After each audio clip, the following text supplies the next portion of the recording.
최근에 좀 보도가 많이 된 그런 판결인데요. 음. 요즘 워낙 또 이게 깡통주택, 아. 세입자가 거기 들어가서 손해보고 나오는 그런 음.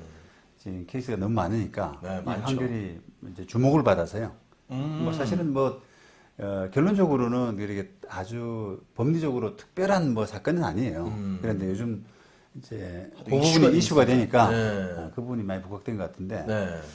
어, 깡통 주택에 이제 입주해가지고 그 보증금 못 받아 나오는 그런 네. 세입자가 손해본. 예, 중개업자 상대로 어. 이게 당신 때문에 내가 피해를 입었다. 어. 그래서 손해배상 청구한 그런 사건입니다. 아, 소유자가 뿐만 아니라 중개업자에게도. 소유자는 이제 부도가 나고 돈이 없으니까 아. 이제 실제 배상을 자력이 받기 위해서 없으니까. 중개업자하고 이제 정확하게 말하면 중개 그 보증보험 가입한 보증보험 회사 상대로 이제 했는데 그 일부 이제 중개업자 책임이 인정된 그런 사건입니다. 아우, 책임져야죠. 예, 예. 네.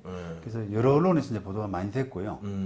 아까 말씀드린 것처럼 뭐 법리적으로는 그다지 큰 의미는 없습니다만 여기에 이제 그 관심도 많이 받고 또 이제 주목할 만한 요즘 상황에서 그런 사건이라 어떤 판결인지 또 의미가 뭔지 그런 걸 한번 소개하려고 합니다. 네.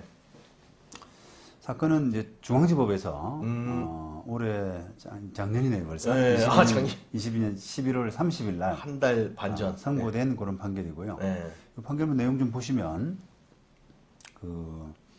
이게 벌써 임대차 계약한 지가 15년이에요. 오래됐죠. 오래됐네, 진짜. 재판은 이 사건 번호 보시면 21가단 5067 이렇게 돼 있잖아요. 그러니까 요 사건 번호의 의미는 21년에 제기된 사건을 부여하는 거고요. 네. 21년에 제기됐는데 그 22년 연말에 가서 말에 선고된 1심 판결이 아이고. 그런 사건인데 또 따져보니까 임대차 계약은 15년이란 말이에요.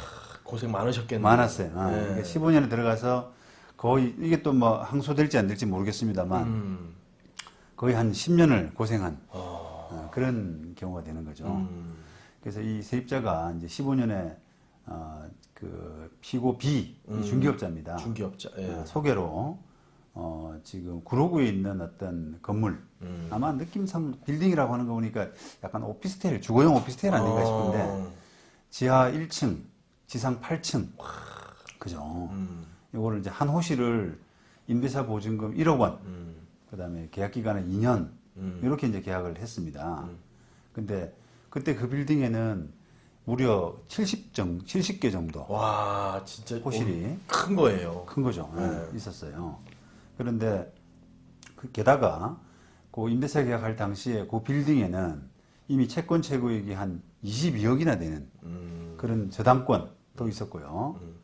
그리고 이 사건은 이제 그 다른 세입자들 보증금 내역을 중개업자한테 설명을 못 들은 케이스인데 네. 지금 재판이 돼가지고 재판 과정에서 확인한 결과 이 경매까지 들어갔거든요. 네. 결국은 확인한 결과 이 빌딩에는 이 세입자들보다도 앞선 보증금 선순위 네. 보증금. 이미 먼저 받아갈. 예, 예. 29억 정도가 됐었어요. 와. 그러니까 저당이 22억 정도.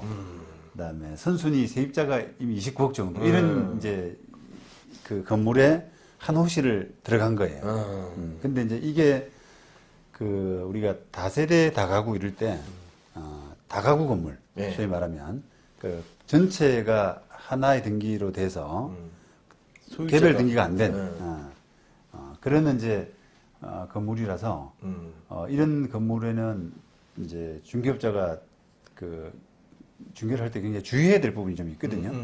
건물이 통째로 이게 경매가 들어가게 되잖아요. 그렇죠. 하나씩 쪼개지는 게 아니라. 그렇죠. 예. 그래서 다른 세입자들 보증금이 나중에 이 지금 들어가는 세입자하고 그 경합이 될 수가 있다. 이런 부분을 염두에 둔다 그러면은 다른 세입자 보증금이 과연 얼마쯤 되지? 이런 부분을 좀 궁금해하고 설명하고 네. 이렇게 돼야 되는데 그게 이제 제대로 안 됐다. 이런 이제 판단하에서 책임 인정된 그런 사건인데요. 그리고 이 중개 대상물 확인 설명서를 또 써야 되는데 그 중개 대상물 확인 설명서에는 선순위 임차인의 임대차 보증금 내역도 없었고, 그다음에 소액 임차인 발생 가능성.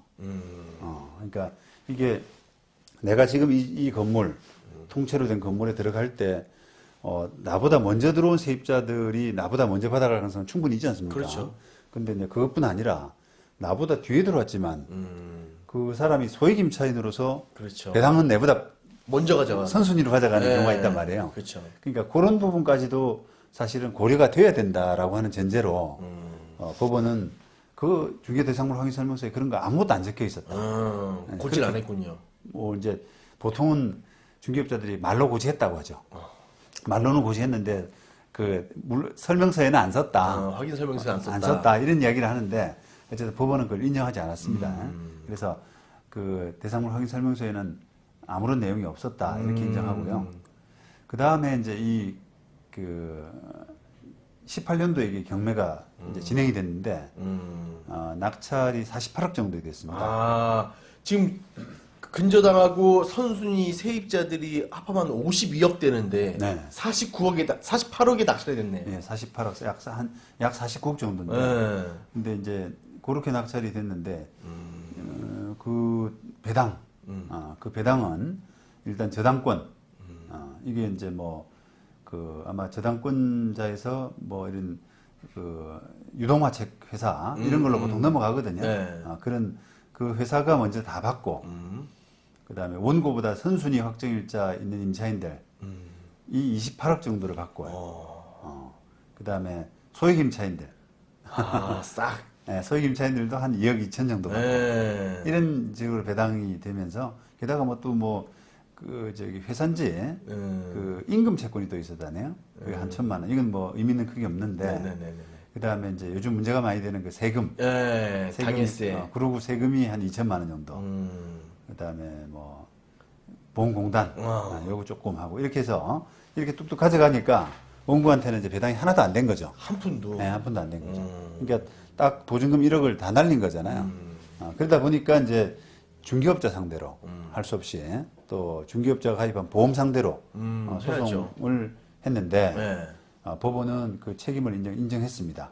왜냐하면 그 임대인이 이제 다른 호실들 임대차 계약서를 제공을 하지 않았대요. 그래서 그런 관련 자료를 제공하지 않아서 실상을 정확하게 파악하기 어려웠다고 하더라도 중개사로서는 호실이 굉장히 많지 않습니까? 70개면 많죠. 많죠. 그래서 이게 임대차 보증금 액수가 굉장히 큰 액수일 수 있다. 그죠? 그리고 게다가 이제 이 원고, 이 사건 당사자의 원고도 1억 주고 들어갔잖아요. 네. 근데 혹시 이게 다른 세입자들도 1억씩 주고 들어갔다면 70억이 되는 거지 않습니까? 그렇죠. 물론 이제 전체가 나처럼 보증금일지 아니 월세가 섞였는지 모르겠습니다만 어쨌든 굉장히 많이 될 수가 있다라는 부분을 대충 파악해야죠. 그냥 상식적으로도 알 수 있는 거잖아요. 근데 이제 공인중개사로도 당연히 알 수가 있었을 텐데 이런 이야기를 했고요. 그다음 또 앞으로 또 소액 임차인도 또 발생할 수 있다. 그래서 이게 보증금 받아 나가는데 어쨌든 지장을 줄 수 있는 그렇죠. 그런 부분이 있다. 다 소액이면 그분 싹 받아가면. 그렇습니다. 그래서 이 사건도 이제 나중에 경매대에서 확인해 보니까 소액 임차인이 한 2억 2천인가요? 그 정도 먼저 받아가 버리는 꼴이 됐지 않습니까? 그러니까 그런 정도는 중개업자로서도 이제 충분히 알 수 있었던 부분이다. 그런데 이 중개 확인 설명서에 아무런 기재가 안 됐다는 거는 부실하게 됐다. 부실하게 확인 설명이 됐다라는 그런 점 때문에 그래서 이게 이 앞에 선순위 임차인의 보증금이 얼마나 되는지 또 소액 임차인이 앞으로 어느 정도 될지 이런 부분을 다 따져보고 따져봐야만 그게 내가 지금 들어갈 때 보증금을 돌려받을지 못 받을지 그런 부분하고 직결된다는 거죠. 그렇죠. 그런 중요한 상황이기 때문에 설명을 좀 꼼꼼하게 했어야 되는데 그런 부분이 부실하다라고 해서 책임을 인정을 했어요. 대신에 그 책임 제한 이제 과실상계 부분인데요. 책임 제한을 인정해서 중개업자 책임은 40% 정도로 제한을 했습니다. 아하. 40% 정도면 어떻게 관례로 보셨을 때 많이 나온 건가요? 아니면 적게 나온 건가요? 뭐 관례대로는 나왔고요. 아, 그 정도. 나온 거고. 제가 그 부분은 좀 나중에 뒷부분에서 좀 상세히 좀 설명을 좀 드릴게요. 네네. 이 사건이 조금 여러 가지 좀 이게 설명드려야 될 부분이 좀 있어서. 자, 그래서 이제 이걸 이 사건 통해서 이제 우리가 과연 중개업자 책임 또 실제로 또 우리가 세입자가 들어갈 때 뭘 중요시해야 되는가 그런 부분을 좀 한번 되짚어 볼 필요가 있는데 네.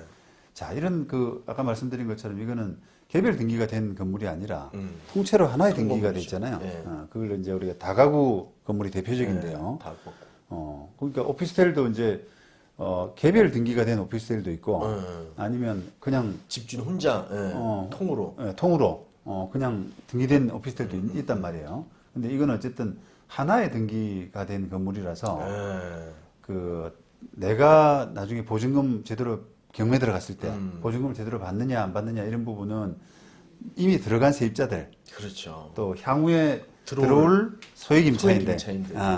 그런 부분들하고 좀 관련이 따져봐야죠. 있단 말이죠. 네. 그러니까 이제 요거는 중개업자로서는 또 그렇기 때문에 설명을 해야 되는 그죠. 만약에 이제 우리 아파트처럼 한 호실을 그냥 개별 등기된- 임대차한다. 네. 그렇게 한다 그러면 옆집에 뭐 재당이 어떻게 됐는지 그렇죠. 상을 필요 소유자가 없죠. 갔다고 하더라도 임차인이 몇 명 있는지 그렇죠. 뭐 얼마에 들어왔는지 필요 그렇습니다. 없죠. 소유자가 갔다고 하더라도 이제 그거는 사실 논외가 돼 버리는데 이거는 반드시 살펴봐야 되잖아요. 그렇죠. 네. 이게 그래서 이제 위험한 건데. 그렇습니다. 그래서 이제 이 재판부는 그런 차원에서 이 중개업자가 확인 설명을 제대로 했냐라는 부분을 이제 따지고 들어간 거예요.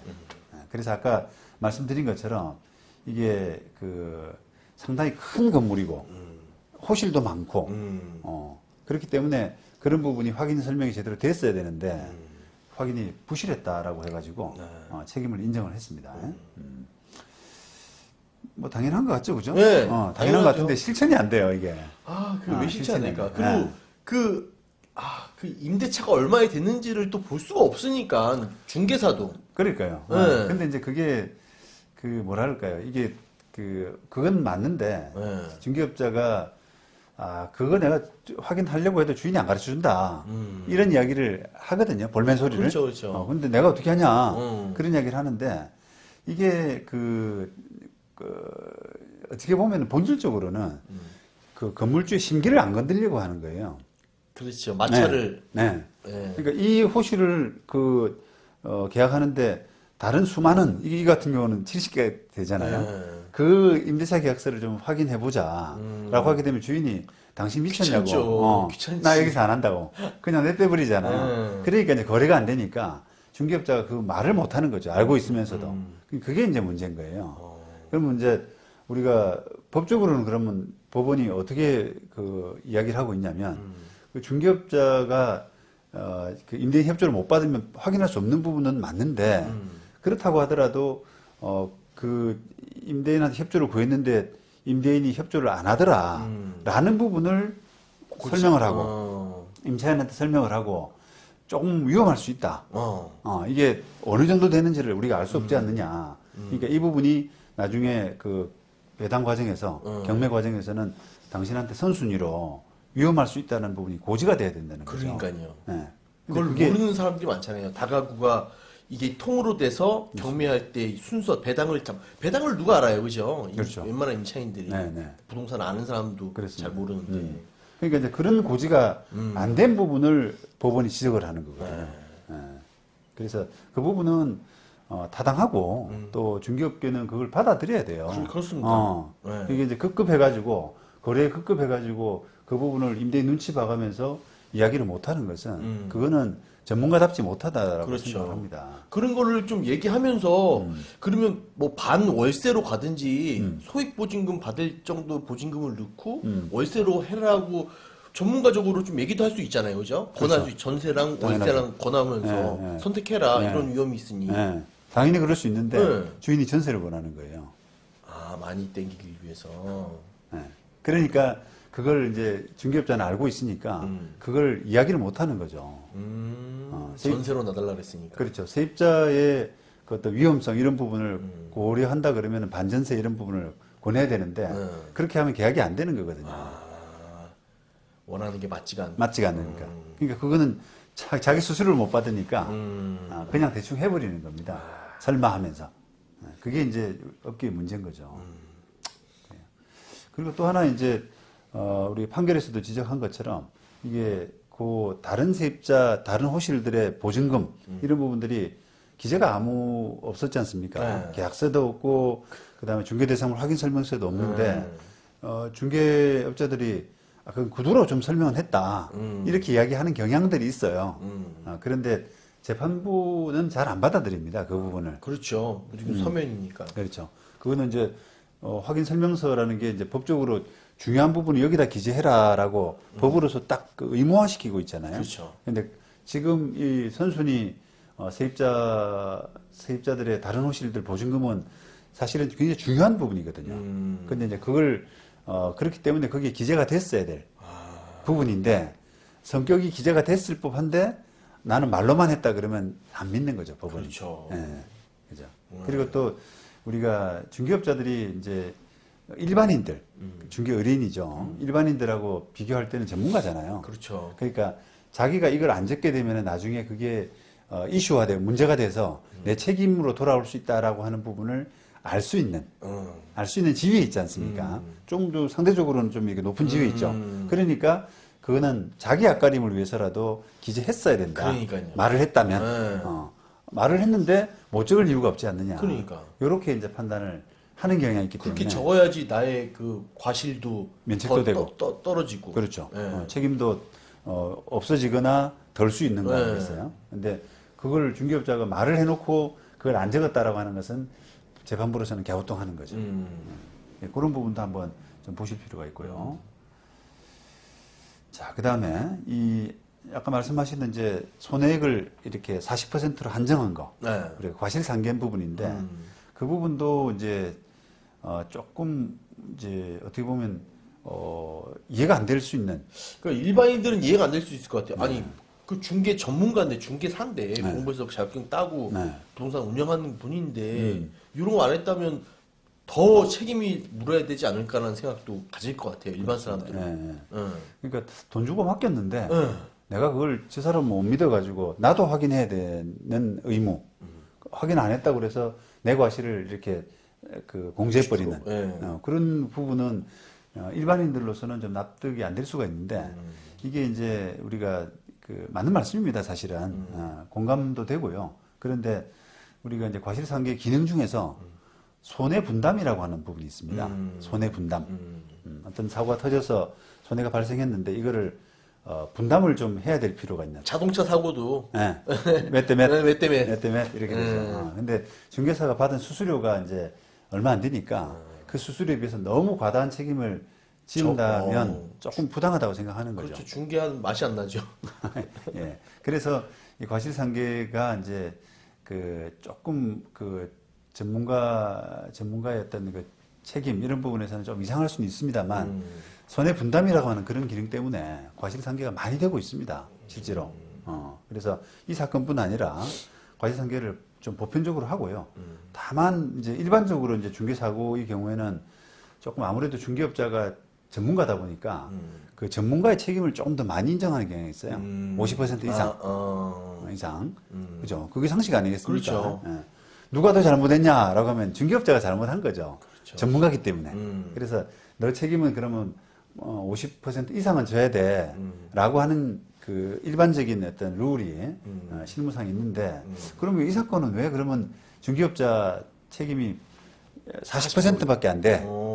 반 안 되잖아요. 예. 그렇게 생각할 수가 있는데 이것도 또 나름대로의 또 이유가 있어요. 뭡니까?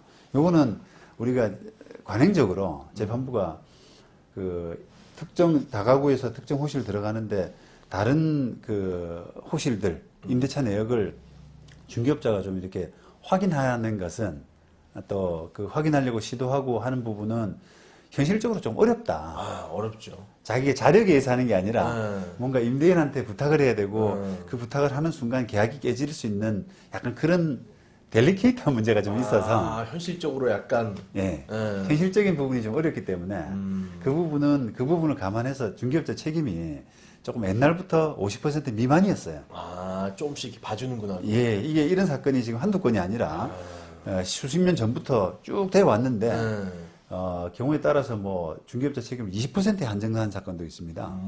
아주 적죠.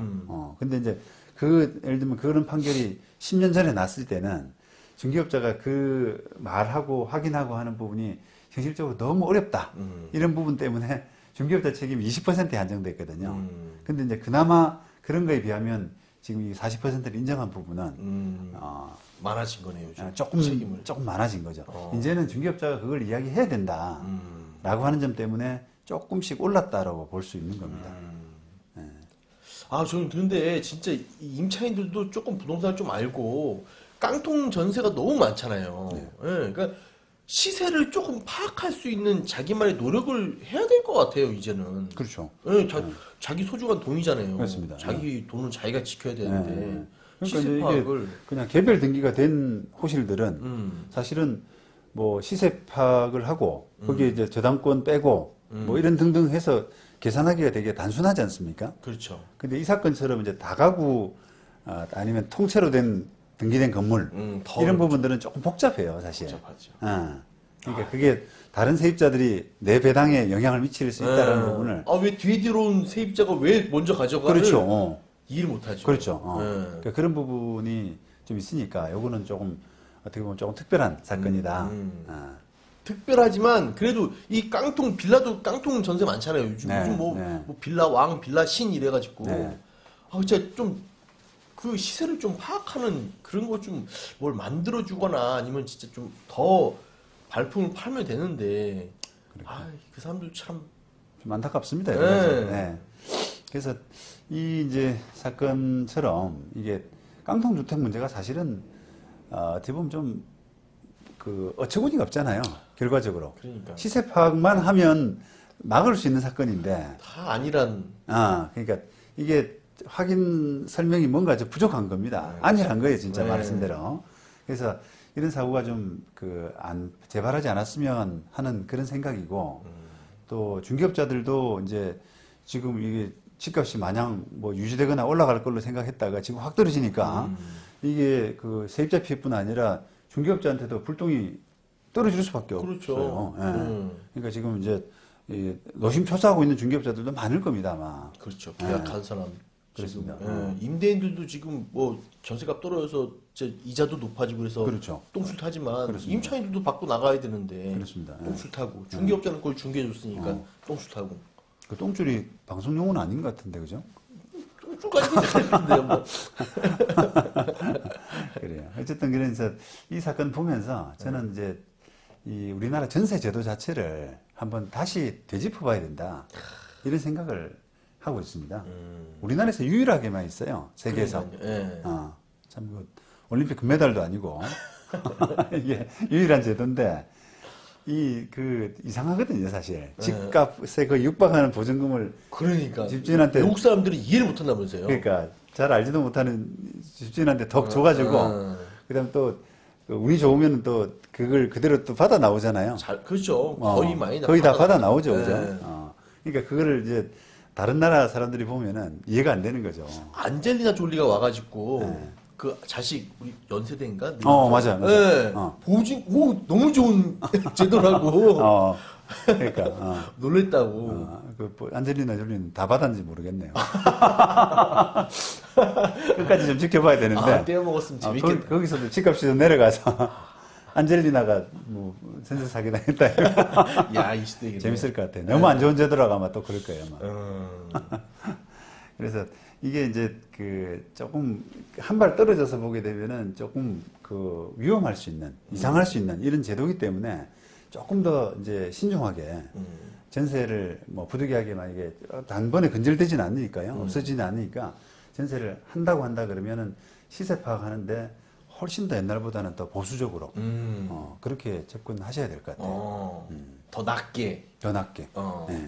큰 돈이 가는 만큼 웬만하면 이제 반전세를 권해드리고 그다음에 부득이 전세로 간다고 한다면 어쨌든 시세의 접근은 되게 보수적으로 안전하게.